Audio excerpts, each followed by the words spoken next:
It's going to be one of those episodes where I'm kind of rushing to get an episode out there, so I'm not going to put up my equipment and all that. But anyway, this is time about the movies, and we've only got 2 movies to look at today, so I felt okay with just doing it this way today. We got 2 movies to look at. One of them I know a lot about, the other not so much. So let's go ahead and get to that first one. And that is Kathy Bates and James Caan in Rob Reiner's Misery, based off the book by Stephen King.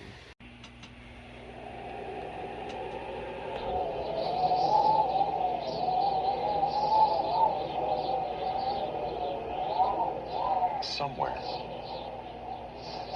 in the middle of nowhere, Paul Sheldon, America's best-selling author, just met Annie Wilkes, his #1 fan. Paul Sheldon used to write for a living. Now, he's writing to stay alive.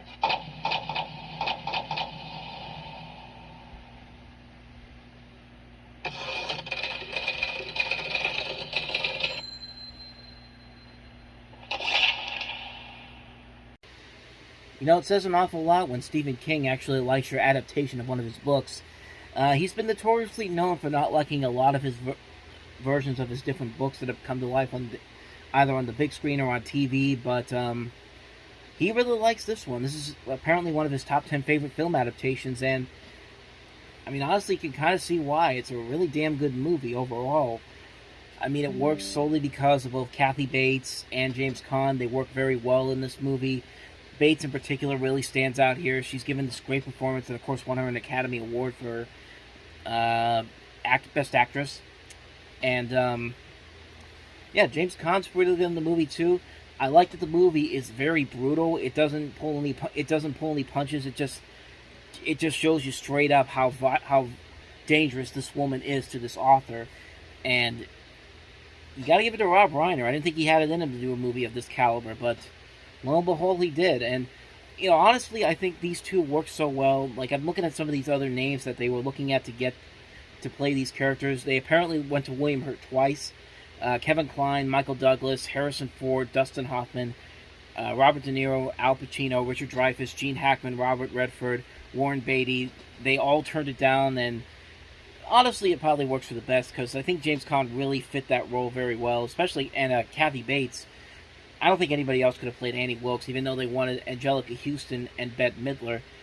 I mean, Bette Midler, honestly, kind of would have ruined it, honestly. I mean, not to say that Bette Midler's a bad actress, but you needed somebody like Kathy Bates to play Annie Wilkes. That was just too good of casting to let that go off to the side, I mean. But, yeah.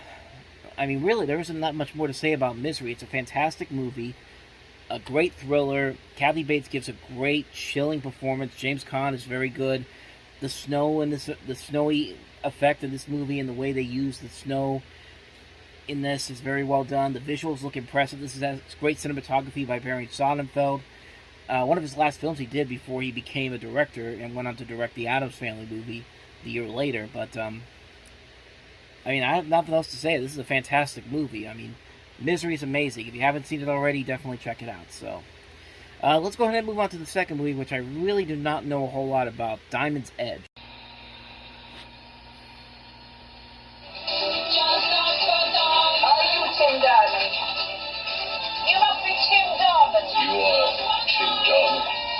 It's not easy being the talk of the town with only a dwarf for a client. Especially when you haven't got a clue. But that's how it began. My name is Naples. Johnny Naples. For the Diamond Brothers. Diamond. Tim Diamond. You want a cushion? No. I want to give something to you. Dispatch. He may have been a little guy, but what he carried meant big trouble. And the fat though. I want that package. Do you understand? He owes a client of ours a lot of bread. We'll cut you in for a slice. Now the dwarf, he wasn't talking about anything to anyone anymore. Really a private eye. And the diamonds. Some sort of private eye. Could either see the picture Hold it right there. Tim Diamond, private eye. or land in the frame. Boyle here is really into police brutality. I'm wanted for 2 murders. The Batman wants to kill me. My client is dead. My office has been torn apart. You could say they were carried away by their work. Kidnapped, shot up, and fitted for a concrete bodysuit. You think you're going just a little too far? But these diamonds just don't crack. Diamonds are forever. You're brilliant! And they're coming at you in Well, I am a detective. Diamond's Edge. I mean, if Wikipedia can't even find a description or a page for this movie, it probably doesn't have a whole lot of memorability to it. I mean, I've been looking online for the last couple of minutes now, trying to find something what I can use to talk about this. But everywhere I go, it's either under a different title, it's either a different year. One page says it came out in 1988, but on Box Office Mojo it says 1990. So you know what? Screw it. I mean, I acknowledge that it exists. I acknowledge that it came out in 1990 on the same weekend. I haven't seen it, so I can't really comment on it. So, yeah, I've got nothing on this one. So, Diamond's Edge. It came out in 1990, apparently. So, that's it. And on that note, we're done. So, that's it for this edition of Time About the Movies. When we meet up again on Sunday, we go to the final 4 weeks of 1990, and then midway through the week, we jump into 1991. We're already moving at a good enough pace here.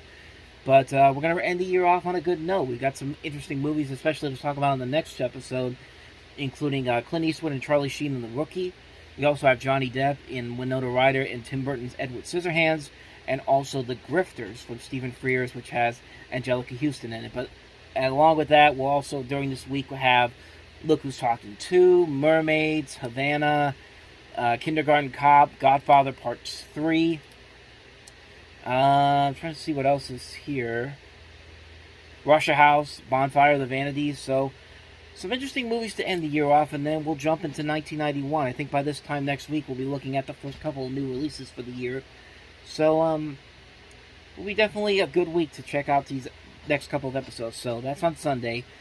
Tomorrow I'll have a new Movie Stop episode. I'm going to try to see Elvis tomorrow, the new Baz Luhrmann movie about Elvis Presley. So, I'll likely have a review for that tomorrow, but if I don't, I'll do something else for you for another Movie Stuff episode. So, with that said, thank you guys for watching this episode. I know it's kind of rushed. I know it's not my usual style here, but today was a week that I could honestly do this lesser of a quality episode. So, thank you guys for watching. As always, next time around we'll definitely be back to our normal thing. But if you want to see more episodes like this, check out the page with the previous episodes. Check out the playlist with the movies of the 1990s so far.